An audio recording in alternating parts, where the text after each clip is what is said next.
Hi friends. உங்கள் பசங்களுக்கு நிறைய கணக்கு வரலன்னு ரொம்ப ஃபீல் பண்ணுறீங்களா? உடனே நீங்கள் என்ன சொல்லுவீங்க? உங்கள் வீட்டில் வயசானவங்க இருந்தால் என்ன சொல்லுவாங்க? வெண்டைக்காய் நிறைய செஞ்சு கொடு, நல்லா மூளை வளர்ச்சி இருக்கும், நல்லா மேத்ஸ் வரும்னு சொல்லுவாங்கல்ல. ஸோ அது எதனால வருதுன்றதை பார்க்கலாம் வாங்க. ஸோ இந்த வெண்டைக்காயில் வர வளவளப்பு தன்மை பேர் மியூசிலேஜ்னு சொல்லுவாங்க. இதுதான் எல்லாத்துக்குமே காரணம்.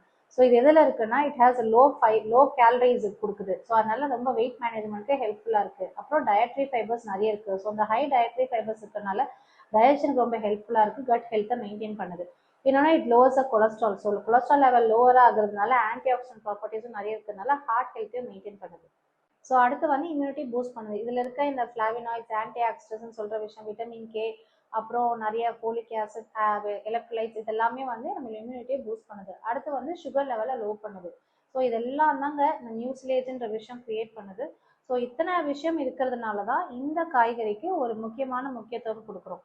ஸோ கண்டிப்பாக நம்மளோட சமையலில் நம்ம குழந்தைக்கு மேத்ஸ் வருதோ இல்லையோ, கண்டிப்பாக நம்ம சமையலில் வாரத்துக்கு 2 டைம் ஆச்சும் இந்த வெண்டைக்காயை சேர்த்துக்கணும். Okay, thank you.